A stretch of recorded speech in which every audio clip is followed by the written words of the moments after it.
Good evening, everyone. I would like to begin by acknowledging the traditional owners of the land upon which we meet, the Wurundjeri people of the Kulin Nation, and acknowledge elders past, present, and emerging, and extended respect to all Indigenous Australians present here tonight. I would also like to recognize that we are on unceded land and that the Indigenous people have been custodians of the lands and waterways of Australia for more than 60,000 years, and our first teachers and educators. As we settle into the second month of spring, we acknowledge the Wurundjeri people long-standing relationship with and caring of the lands and waterways. The Kulin Nation lived and continues to live their lives according to their own markings of the changing seasons. According to the Kulin people, there are 7 seasons, each reflecting the movements of the stars and change in the weather, which align with the life cycle of plants and animals. October falls in Poorneet, tadpole season. It's characterized by new life everywhere and is a changeable season, bringing a second wave of flowering, particularly for trees. One flowering plant of tadpole season, known as murnong or yam daisy, is the inspiration behind the yellow, most often used for our Faculty of Education identifier. There it is. So welcome, everyone. For those of you who I have not met yet, my name is Marek, Tesar, and I'm professor here at the faculty, but also I'm privileged to serve currently as a Dean of Education here at the University of Melbourne. I've now been here 6 months, and although I guess I'm no longer a new Dean or newish Dean, it has been great to meet some of you for the first time here tonight. Thank you all of you for being here and supporting our faculty. Tonight we present the second HOPE lecture. While the acronym for HOPE stands for Health, Outdoor and Physical Education, it also conveys a sense of optimism about the possible futures that lie ahead for education. And I'm looking at John, who is... This event honors a significant milestone in Australian education, celebrating the launch of the first university course in physical education, which began right here at the University of Melbourne in the late 1930s. Throughout its history, the University of Melbourne's physical education scholars, who later became part of the Faculty of Education, have been at the forefront of research and innovation in the field, with a focus on enhancing pedagogical practices and promoting active lifestyles and fostering holistic well-being amongst learners and communities across diverse educational settings. This commitment to diversity, well-being and excellence in our research has not only enhanced the student experience for countless students in our health and physical education classes, but has also positively impacted on broader community throughout our partnerships. And while we're on the partnerships, I welcome representatives and friends from Active Education Australia here tonight. Active Education Australia is an association uniting professionals working in health and physical education, including sport, recreation, physical activity, and educational technology. It's great to collaborate with you on this event tonight. I would also like to acknowledge Professor John Quay, who leads the organization of the HOPE lecture, for bringing the our esteemed guests, who I will introduce soon, tonight, and to deliver the HOPE lecture.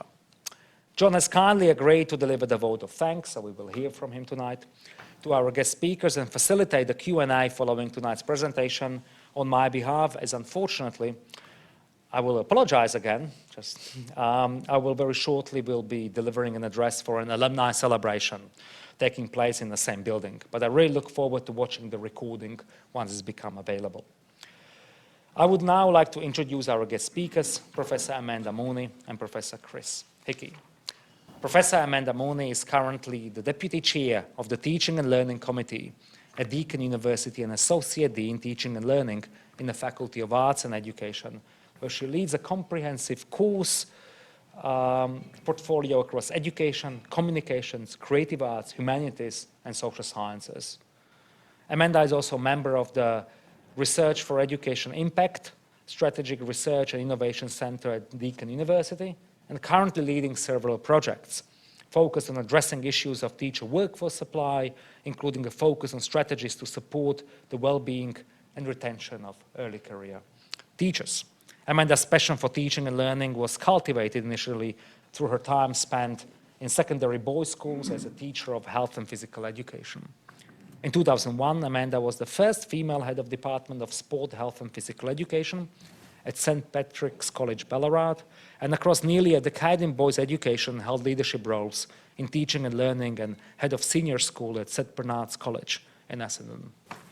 This experience became influential in Amanda's academic career with a PhD that examined the pedagogical practices of female teachers in all boys' schools. With a strong interest in the ways in which gendered identities are theorized, constructed and negotiated in various contexts, Amanda's scholarship over the past 20 years has interrogated the experiences of rural living adolescent girls in sport and physical activity, female physical educators and school leaders, Australians, women's cricket and the AFLW. As a practice-based scholar, much of this work is focused on increasing the understanding of factors that enable and constrain more inclusive practices in these settings.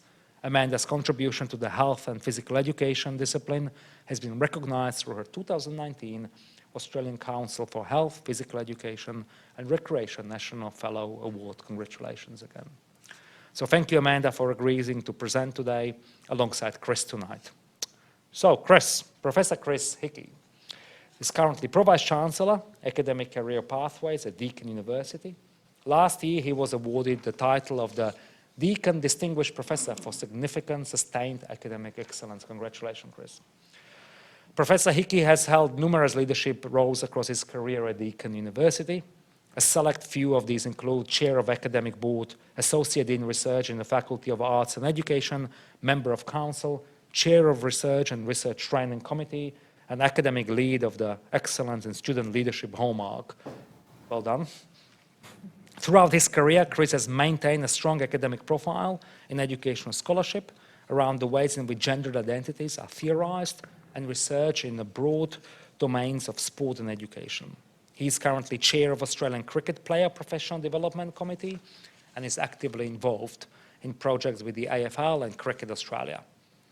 Professor Hickey has also been awarded life membership in Australian Council for Health, Physical Education and Recreation Fellowship at both the state and national level due to his scholarly contribution to the field and his leadership as founding editor of Curriculum Studies in Health and Physical Education. With such impressive expertise and experience, we are delighted that both Amanda and Chris are joining us tonight to deliver the 2025 Hope Lecture. Will you please now join me in offering them both a warm welcome to present Troubling Gender Scripts, Insights from Sports and Education. Welcome, Chris and Amanda. Thank you. Welcome, and I'll let you to settle, and thank you so much for being here again.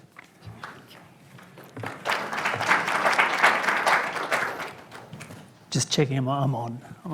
Thank you, Marek, for that all too brief introduction. I always wonder where that data comes from, you know.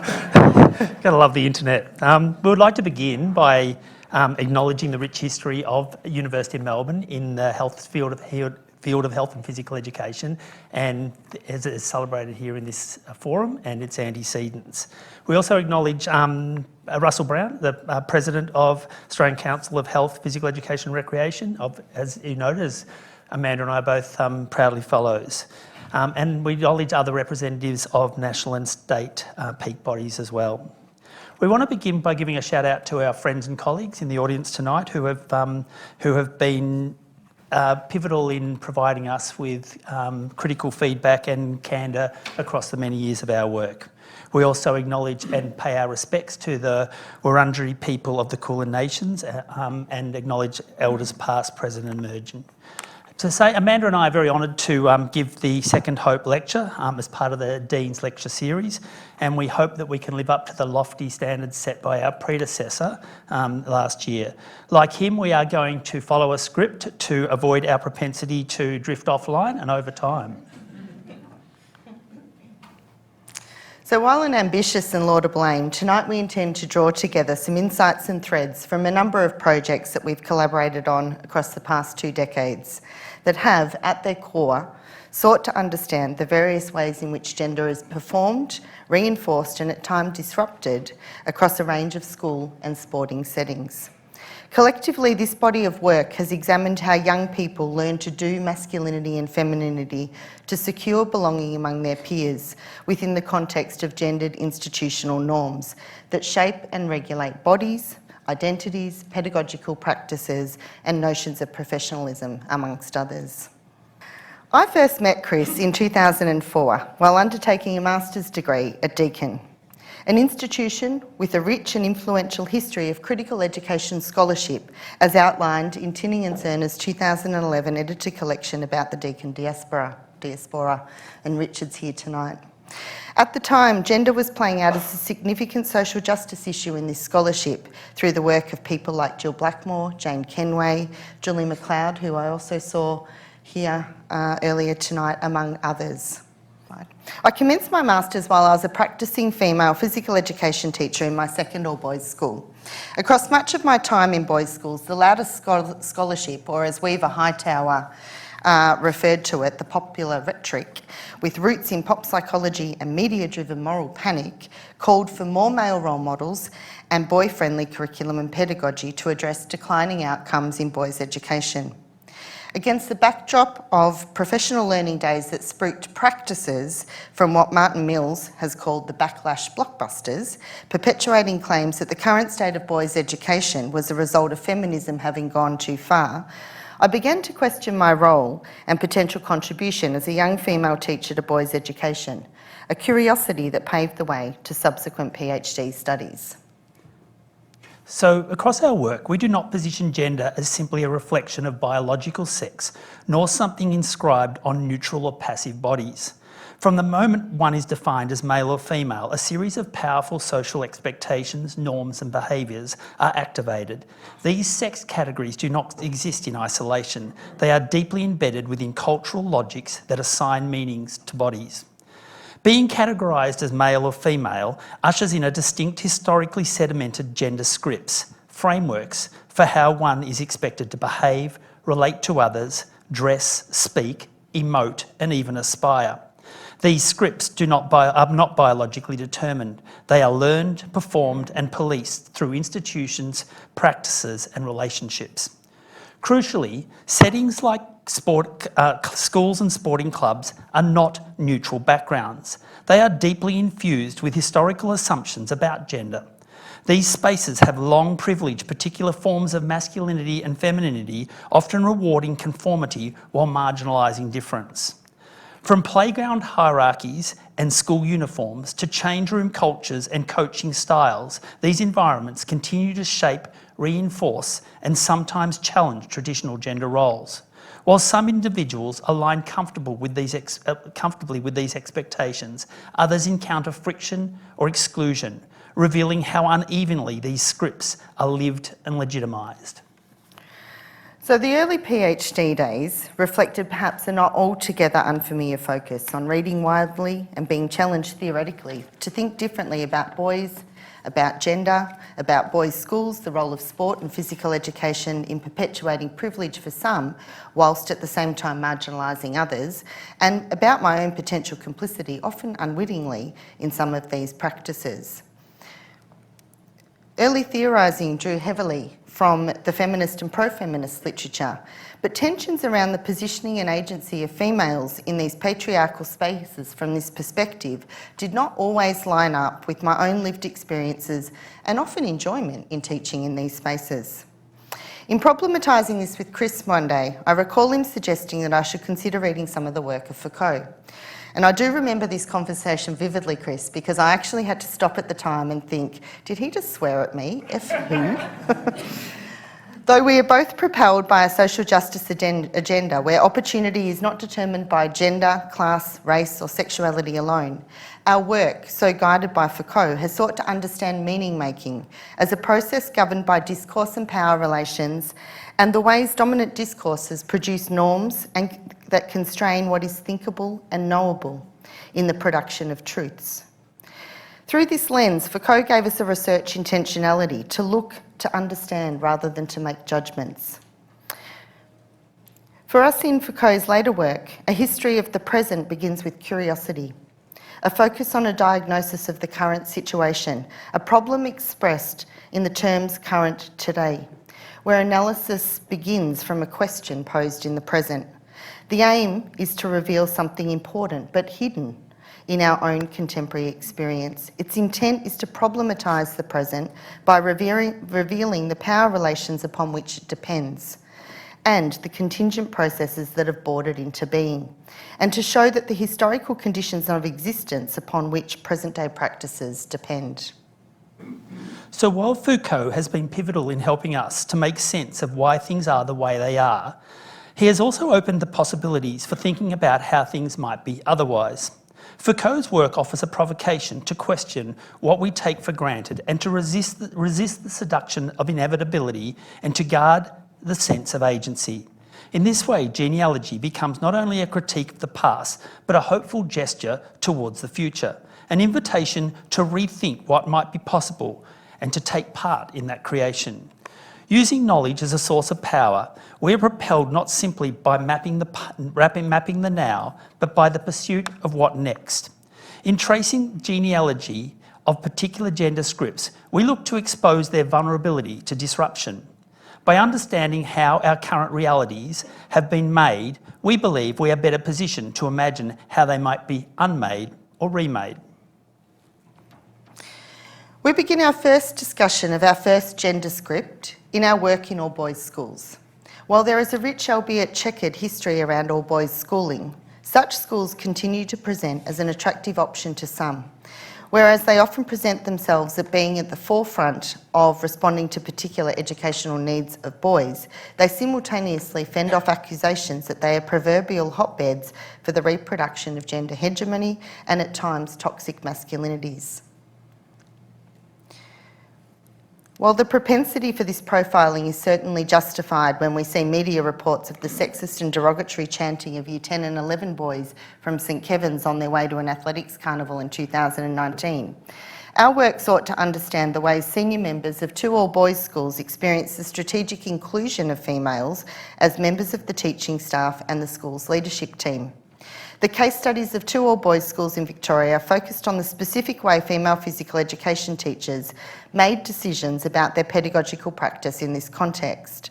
The dataset highlighted many instances where discourse power relations that privilege hegemonic and heteronormative masculine identities and practices played out. Norms that constantly positioned women and female teachers as inferior or less than their male counterparts. As one female deputy principal lamented, "I don't know whether the staff or students were worse. The principal thought he'd made a mistake tending to see me as inadequate rather than the school being totally unprepared for females to enter. I mean, the school was like H division of a prison. You were judged pretty quickly as not the right type of female." Masculine pedagogies that were technocratic in nature, focusing on maintaining order and control, were commonplace, with learning often only a very distant second in the practice of many of the teachers at the time. As one principal commented, boys learn teachers first and content second. They need to know the rules and the boundaries before anything else.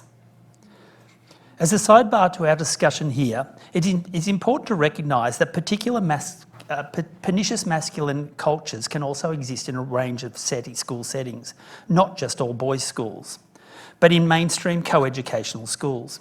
In some early work I conducted with Amanda Keddy in the early 2000s, we explored the peer group relationships of a group of 7 and 8-year-old boys in a mainstream primary school setting. Despite their young age, these boys were readily rehearsing forms of masculinity that positioned femininity as weak or inferior, while simultaneously endorsing and rewarding girls who conformed to narrow ideals of attractiveness, the pretty ones. Female classmates and even teachers were routinely classified, dismissed or erased based on their physical appearance, as negotiated through subtle but powerful group dynamics. What was most striking in these performances is they shifted across settings. In the formal classroom, certain norms of compliance and politeness prevailed, but in unsupervised spaces, the playground, corridors, breakout rooms, a more aggressive, exclusionary masculinity emerged. This work preceded our research in all boys schools, but offered early insights into the ways in which gender scripts are rehearsed, policed, internalised from a very young age, and shaped not only by gender, but also by class, culture and institutional tone. Of course, these forces, they're not only at play between the bells or the four walls of a classroom. In our analysis of a physical education class with a female teacher, we observed examples where students were relentlessly targeted and bullied. In a modified cricket game designed to be inclusive, where one student became the target and the focus of every single ball bowled and heckled every time he swung the bat, with chants like, "I've seen better swings at Toys R Us." Yet in another lesson, the same student was celebrated as heroic when he managed to remain the last standing team player in a game of battle ball by avoiding being forcefully hit or eliminated during the game. Not because he possessed strength and skill and tactical awareness, but rather by making himself less of a target, hiding along the baseline of the court behind other stronger players. These examples highlight the gender rules of performed masculinity in pedagogical encounters and demonstrate that while there are rules of the game that students and teachers play by within this script that dictate gender hierarchies, they too can be challenged and changed by the performance of different scripts or even through happenstance or incidental occasions. Of course, the subordination of gender within all boys' school settings is not always overt. It often finds expression through unconscious biases and deeply embedded heteronormative constructs that structure gender differences to appear natural and benign.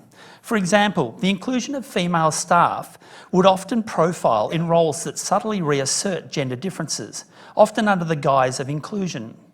Women were often disproportionately found in clerical, administrative and pastoral roles, reinforcing assumptions that they are more suited to emotional labour, nurturing or behind-the-scenes support rather than leadership and authority. In teaching, female staff were frequently found in subjects such as health, home economics or in the junior years, which were culturally associated with caregiving and domesticity. This profile contrasted sharply from their male colleagues who were culturally framed as assertive, rational and authoritative, and more likely to be positioned in roles associated with discipline and leadership. Such gendered distributions are rarely questioned, yet profoundly shape the symbolic order of schooling, reinforcing perceptions that men lead and manage while women support and care. In this way, even without explicit discrimination, the school structures can function as gender regimes, normalising roles that limit women's authority and reinforce long-standing power asymmetries between male and female staff. So I guess acknowledging that this work has happened, that we're reflecting on work that's happened across a 2 decades, 20 years, what this research did reveal at the time was that there were many moments across the school day, the term, the year, where the presence of female teachers and leaders did do some incredibly powerful work in disrupting and at times rewriting the gendered scripts and masculinist discourses that often pervade these contexts. It's important to note that their presence was not merely frontline gender work, but rather it was a cultural interruption that provided opportunity to question and rethink normalised practices that positioned females and other forms of masculinity at the time in deficit terms. As one principal commented, "I think female teachers are much better than males actually. They're often more meticulous, they're more into developing good curriculum, and they have a capacity to form good, positive relationships that come with mutual respect." Initially, they were probably ready to say, I'm out of here. But many have stayed and have actually gone on to love teaching boys and make a significant contribution. We now turn our attention to our second script, the rise of women's participation and profile in sports with strong gendered histories. So the past decade has witnessed a dramatic rise in women's participation and visibility in sports traditionally and historically dominated by men, as seen in the professionalisation of women's cricket and the birth of the AFLW. At first glance, this appears a triumph of equity and progress. However, our work in this space reveals a more complex story. The amplification of women into these highly masculinised sporting codes has not simply filled a gap. It has disrupted deeply entrenched traditions, narratives and power structures. We have been particularly interested in how traditional bastions of masculinity have responded to this disruption and the many forms of resistance, subtle and overt, that emerge in its wake. From the persistence of gendered media portrayals to institutional frameworks ill-suited to the lived realities of female athletes, our work has revealed a more problematic narrative of inclusion. This work has provoked a deeper understanding of what meaningful change requires, beyond visibility towards structural and cultural transformation. Our research into Australian women's cricket with our colleagues Deb Ollis and Lynn Harrison commenced just after Michelle Payne's historic 2015 Melbourne Cup victory. We didn't research Michelle. Despite the main presence of female jockeys in racing, the result of a steady and meritocratic rise since the 1980s, the toll of fighting for legitimacy in this gendered context was highlighted in Michelle's emotive speech as she dismounted in the mounting yard. It's such a chauvinistic sport. I know some of the owners were keen to kick me off. I put in all the effort I could. I galloped him every day because I knew he had potential. I wanted to say to everyone else, get stuffed, because they think women aren't strong enough, but we just beat the world. The work we did in collaboration with Cricket Australia and the Australian Cricketers Association was referenced in one of the most significant pay disputes cricket had seen in decades. Post this work in 2017, Australian female cricketers were reported to be the beneficiaries of the biggest pay rise in the history of women's sport in the country.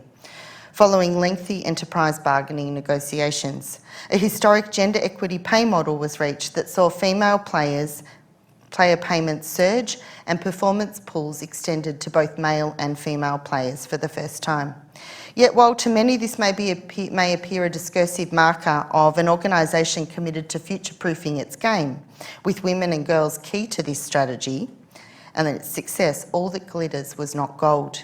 Despite the intentions of well-meaning men to advance the profile of women's cricket, the data set was littered with examples of inequities around training times, access to facilities, often as an afterthought to the men's game and training schedule, differences in the allocation of how rooms were shared during international travel and competitions, often with families and partners not permitted to stay with them, unlike the male players.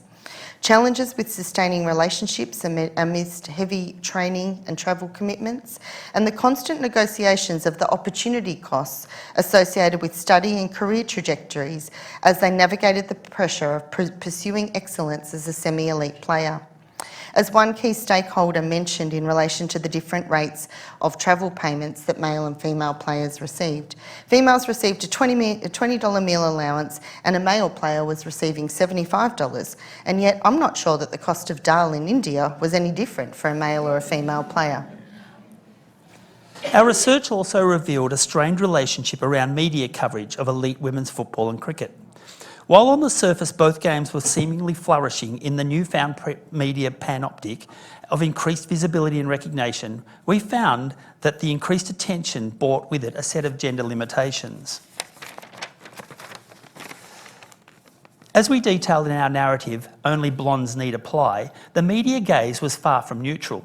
Early coverage overwhelmingly focused on a narrow group of athletes who conformed to emphasise femininity, most often white, blonde, slim and conventionally attractive. These athletes were not only more visible in televised matches and promotional materials, but they were also amplified disproportionately in feature stories and marketing campaigns. Conversely, those who did not present in these ways, particularly women who were more physically robust, non-white or visibly queer, were often rendered invisible or exoticised as a negative other. The camera quite literally followed the attractive ones, reinforcing troubling narrative that female athleticism is acceptable only when it is paired with marketable femininity. These patterns worked to constrain the broader diversity of women's sport and reinforced outdated norms even within a progressive sporting context. So Chris, I think I'd say that those similar kind of comments that you made align with findings from our work around the professionalisation of women's cricket and the rise of women's football and the rise of AFLW in the shadow of the men's game. As we sought to finalise the release of our research as an evidence base to inform the AFLW's player development best practice principles, media narratives circulated that constantly compared the female game to the male game. It's so low scoring. It lacks speed and skill. Female players are being injured at a rate much higher than males. The women's game won't even be able to carry the financial weight that it's brought with it. Evident within our case study data from a number of AFLW clubs was a sense of optimism about what an elite level women's competition could offer as a welcome imposition for the game. You can't be what you can't see. Yet the challenges of a contracted semi-professional season, managing team dynamics that often included playing partners, and high levels of stress and anxiety among members of the playing group were profound across the 4 AFLW clubs involved in this research. Our findings were synthesised into 16 recommendations. The first suggesting that there was actually a need to develop a constructive language and brand that allowed the women's game to be understood as separate and distinctive in its own right.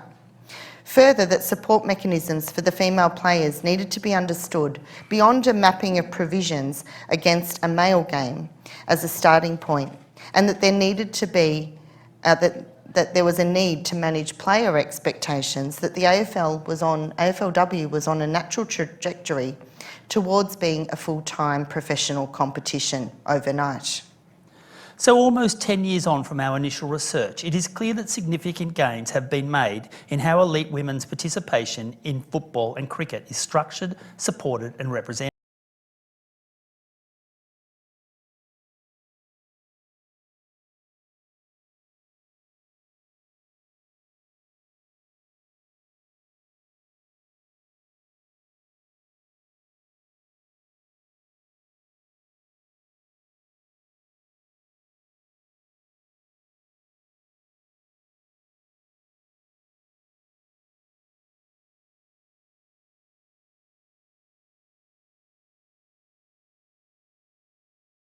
Profiling of emphasised femininity that once dominated. There is now broader recognition of the diversity of identities, playing styles and stories within the women's game, though work remains. Most importantly, a deeper social shift is underway in how the women's version of these sports is understood. Increasingly, the assumption that it is the same game just played poorly by women is being challenged. Instead, there is a growing appreciation that the women's game is different but equal, shaped by gendered histories, bodies and cultures, and deserving of analysis, investment and celebration in its own terms. So we're going to turn to our third gender script here at the moment, which is focused on community, real people in real settings, or opportunities to rewrite the gender regimes of everyday community club sport. In another part of our collaborative work, we've looked at the gender scripts of community and rural football and netball clubs. As Judith Butler's work on gender performativity reminds us, subjects are rarely able to do gender freely. Rather, performances of gender are not singular acts, but a repeated stylisation of the body, a set of repeated acts within a highly rigid regulatory frame that congeal over time. Our research in the context of community football and netball clubs has demonstrated how similar tensions play out away from the public eye and where surveillance is not as high stakes in terms of reach, but where the effects are felt locally and deeply. In 2012, I and other colleagues from the University of Ballarat wrote about this in an article titled "You Know One If You're Not a Netball Girl," which traced the privilege associated with the performance of dominant gendered scripts for female rural and regional adolescent girls in the context of local football netball clubs. The introduction of netball and later women's football into community football clubs, steeped in masculine histories and traditions, has been far from a walk in the park, and at times it's redrawn boundaries around accepted forms of gender performances of physically active bodies and identities. Activity choices that aligned with culturally dominant feminised activities, dance, gymnastics, netball, were valorised and used as identity markers in this context among rural living female adolescents for the opportunity they presented for performances of emphasised and recognisable forms of femininity. It is particularly unsurprising that the inclusion of female teams into long-standing community football clubs has not been without tension.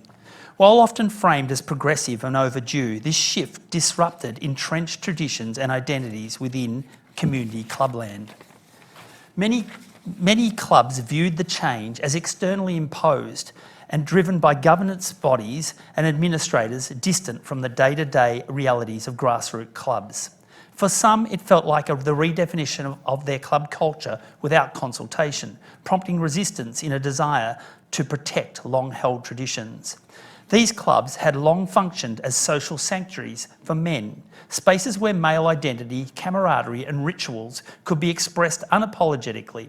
In this context, the arrival of women's teams was seen as not as an inclusion, but as an intrusion. The common narrative amongst those pushing back was that women were already welcome and actively celebrated for their off-field roles in canteens, fundraising and committee work. But on-field participation challenged the established order, raising practical concerns about change rooms, training schedules and stretched volunteer resources. Beneath these logistical anxieties lay a deeper unease around the loss of a male-coded space and the discomfort of adapting deeply gendered institution.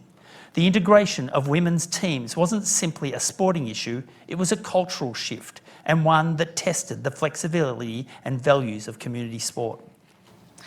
Chris, I think it's important to note that in some of our clubland work with Kelly Sanders that we did, that examined the experiences of female footballers across 2 community club settings, that discomfort that you refer to and resistance was also felt for different reasons by women from long-established female senior clubs that had actually existed and operated independently from the men's game for many years. This shift towards integration was challenging for them too, as they worked to renegotiate the cultural boundaries of women's-only football. Where previously they did not have to compete for authority or control, they had access to their own facilities and were relatively autonomous in how they went about managing themselves. These clubs represented safe and inclusive spaces for different bodies, same-sex attracted women and diverse playing groups. Yet with the influx of increasing numbers of women's teams attached to football netball clubs, maintaining a player base for a separate competition became unsustainable for many. It was really, so while the inclusion of a netball into previously standalone football clubs began over 2 decades ago, its impact on the gendered culture of football clubs was often pretty limited. While netball and football programs had coexisted under a shared club banner, there was often relatively little structural or cultural integration. The programs operated in parallel, united by name but divided in practice. Each retained its own rhythms, spaces, leadership cultures, wherein the male-dominated traditions of football remained largely undisturbed.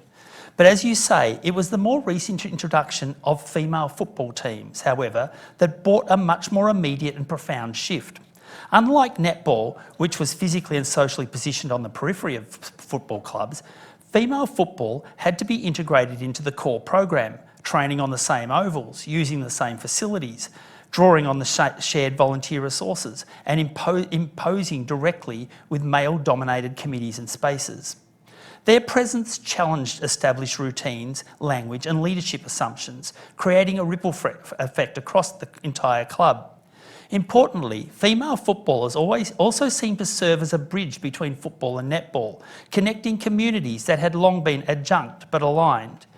This helped to elevate the voices of females and make more visible outdated expressions of masculinity in behaviour, governance and cultural rituals that were no longer fit for purpose. In clubs where such integration was embraced, the results were powerful, ushering in a more inclusive cultures, diversified leadership and the emergence of new gender scripts grounded in respect, collaboration and shared ownership of the club's future.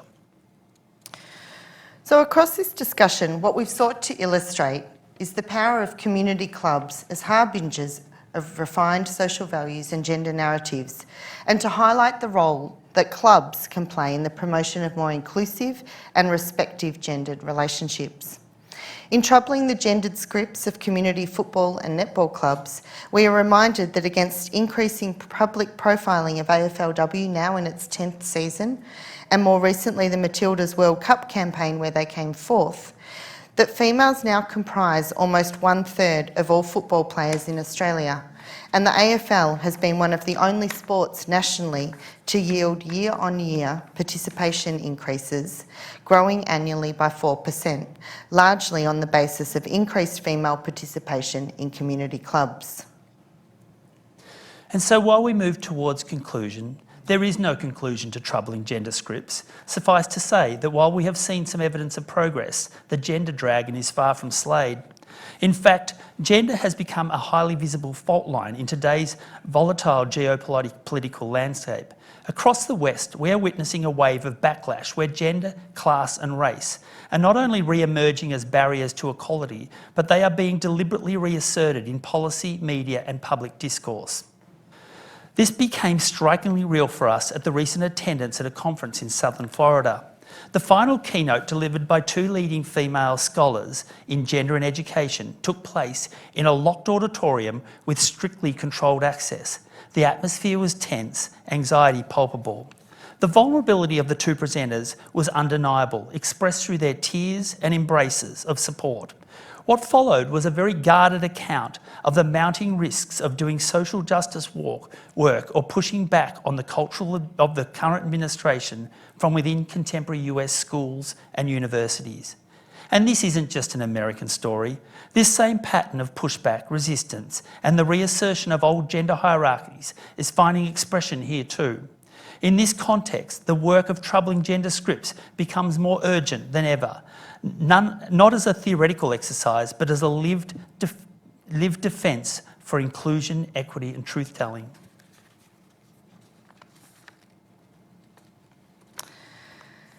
So here we find ourselves thinking about the concept of an aegis, a form of protective cloak or shield worn in times of ancient Greece, to think about how gender is being positioned under the Trump MAGA aegis. In particular, there are several notable political and cultural shifts that are gaining momentum as part of a broader backlash against so-called woke norms. Central here is a revival of traditionalist identity politics where diversity, equity and inclusion initiatives are defunded or dismantled. Affirmative action and critical race theory are recast as divisive and ideologically coercive.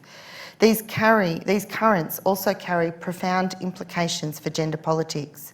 The movement's rhetorical emphasis on natural gender roles and the rejection of radical gender ideology mark a deliberate pushback against feminist and LGBTQ+ gains. In this climate, challenges to patriarchal power are reframed as threats to cultural stability and moral order.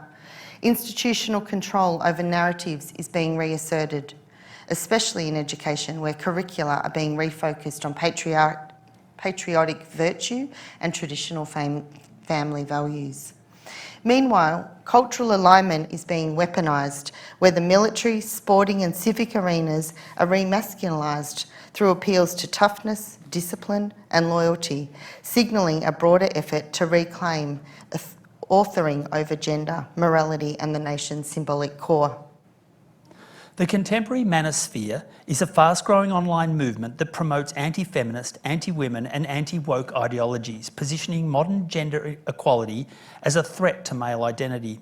Through podcasts, social media and online forums, it encourages men to reclaim a form of dominant masculinity that centres unapologetically on power, control and entitlement. Prominent figureheads like Andrew Tate and Joe Rogan have become powerful cultural influencers, validating a worldview in which men are encouraged to reject empathy and vulnerability in favour of self-interest, status and traditional gender hierarchies. This movement isn't entirely new.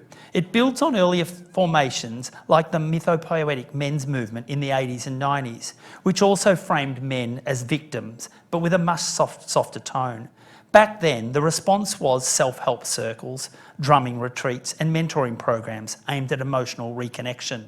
Today's atmosphere, by contrast, is combative and political, framing feminism as a cultural enemy and urging men to fight back against the perceived social decline.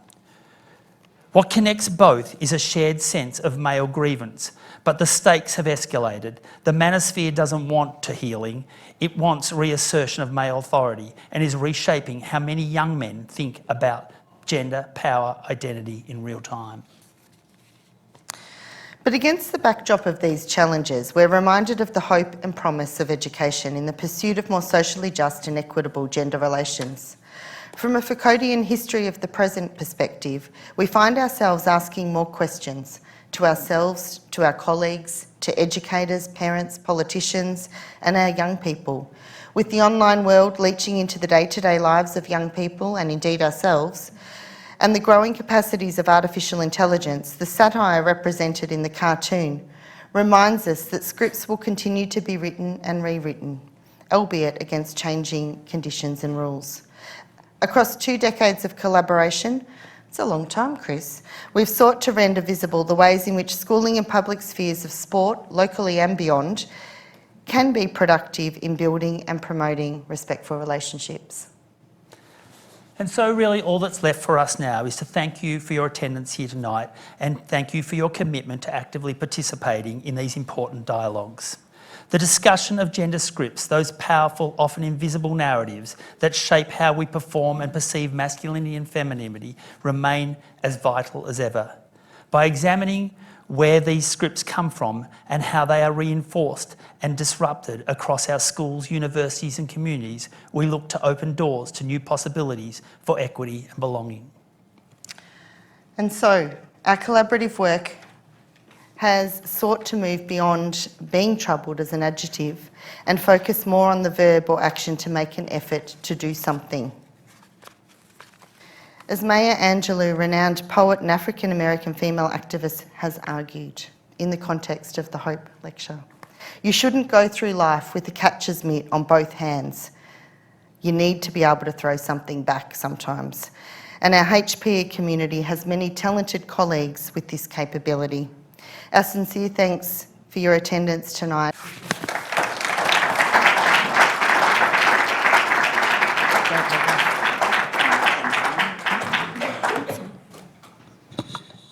Chris and Amanda, thank you very, very much.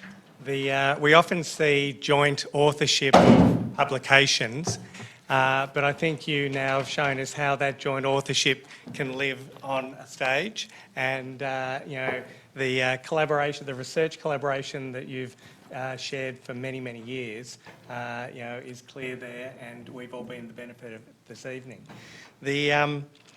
You've been very clever in setting up the 3 scripts, and you've taken us across quite a vast territory from the masculinity in schools and in local sporting clubs to women in sports and to community sport. And in approaching this issue of gender in sport and education, there's so many issues in there that you've raised tonight, and we've got time for a few questions. You've helped us with, challenging us with disruption and interruption as things that, send us in a positive direction. You've said to us that we've come a long way. I do remember a situation myself where when I was a trainee teacher on teaching rounds and I went to the all-boys school that I'd been a student at, and the phys ed teacher, there was a class of grade 5 boys getting changed in the change rooms, and we were standing outside, and he said to me, I was a student teacher, he said to me, watch this. And he went back into the change room, and he just yelled his absolute head off at these 10-year-olds, and then came out, they were completely silent, but he came out laughing and saying, wow, look what I can do. Mm-hmm. And so, we've come a long way in, decades of work in our lifetimes, but there's still a long way to go. I just flew back yesterday from the US, so the newspapers over there, I was in New York, but the country is changing a lot. So lots to do. We do have time for a few questions, so if anyone would like to start us off, that'd be great. Yeah, I have a question. Like you guys talked about the male dominance in sports, especially when it comes to historic times. So do you guys think is there any way like the sports can be redefined to be women-centric rather than women just gaining participation to it? Like in what ways the sports can be redefined to be women-centric rather than women gaining participation to it? Well, I think they're evolving. So whether they whether they can be, well, we're focused on a couple of sports that were traditionally masculine, so that's the starting point. So if you're asking, can the trajectory go forward and actually totally redefine that now women are the centrifuge? I mean, we've seen things in the war. I think we had a baseball competition in America that became totally women-centric, and the crowd. It can happen. It's possible, sort of thing, but it's coming from a long way back. But certainly, there's female sports that own their space, and we don't see men netball is on tally much at all. So we have focused on a particular form of sport that we think is something that is being disrupted slowly but surely.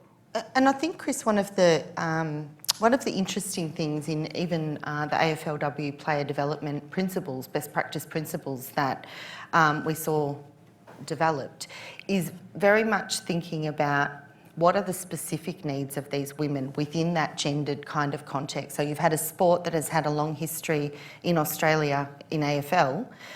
There's a whole set of practices that support those players as professionals that are really focused on the men and the men's game and the men's need. When we start with that, it's very hard to nuance, I suppose, some of those traditional practices into what is actually quite a unique and different game. It was very interesting at the start of that research that a lot of the early female athletes didn't want to push back. They were actually kind of just so happy to be actually out there that they were overly appreciative of a very, very ordinary situation, really. They would just map, the men's game was thrown at them, play that, and there was little difference given to how they were resourced and supported to do that. But they didn't want to really push back because otherwise we wouldn't even be doing it, So I think they've got over that phase of, we're inherently appreciative, so we better not say anything. Certainly it's improved a lot.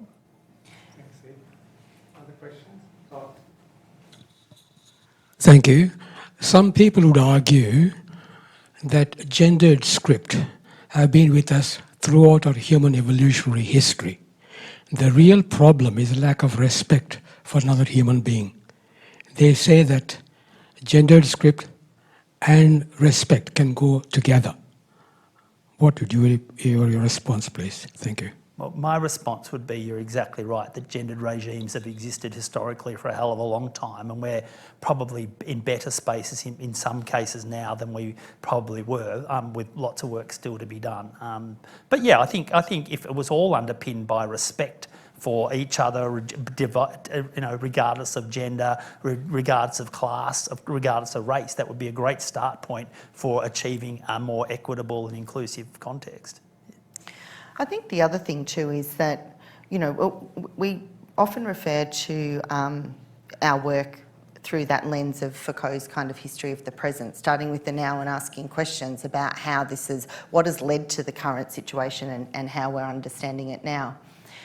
I guess we've talked tonight about, what has been a 20-year body of work across a number of different projects where we've seen that red thread across separate but distinct bodies of work. And I think the heartening thing, when you were talking earlier about that experience in the boys' school as student teacher, I mean, when I was a female teacher studying there, I wasn't even allowed in the change rooms. I had to have I was one of the only female teachers in that environment. It was a very strict protocol. I had to blow the whistle, I had to wait 3 seconds, and then I was able to step in there. And that was the marker of students knowing that I was coming and that they needed to make sure that they were ready to go on their particular way. And so I agree, it absolutely is about respect first and foremost, but I do think we have seen progress in some of these spaces. Unfortunately, and I know we kind of finished our coming full circle about how time and the certain conditions, socio-political, et cetera, are shaping how we're thinking about things. Like John, we too went to the States, and palpably, there are things that have been changed by some of the discourses and narratives that are circulating in that context at the moment. We've got time for one more. You mentioned just then some of those discourses and narratives in the States in particular. I feel that a lot of those are driven by social media and also responses from artificial intelligence type questions that are keeping people within the bubbles that they're in, then reinforcing their misconceptions or their agendas. Did your research cover any of those new developments, or do you have opinions on them? I think that, look, the algorithm question is a really interesting one, isn't it? Because when people get into an echo chamber, which is in effect what's happening in those algorithmic situations where they're seeing the same messages reinforced and popped up, the challenge then to disrupt that becomes even more pronounced than I think we've seen previously. You know, we are in troubling times, as we called the conversation today, troubling gendered scripts, because I feel like, you know, this circular narrative, we're in a completely different socio-historical context now than what we were when we started asking these questions. But I am really still buoyed by the comment that we made at the end, Mayor Angelou's thing. You know, sometimes we have to be doing stuff to throw back. We have to be in the conversation. We have to be talking about this, because that's the only way that we can disrupt the pervasiveness of those echo chambers. Well, can I just say again, thanks very much, Chris. Thanks very much, Amanda. This is the Hope Lecture, so you've left us on a note of hope. We've got some gifts for you. Thanks very much, Amanda. Thank you. Thank you. I feel like I need to give Diane one for the excellent clicking job. Thanks so much. It's Thanks, Amanda. Thank No. you. Oh. We're Going offline. wonderful. Thank you.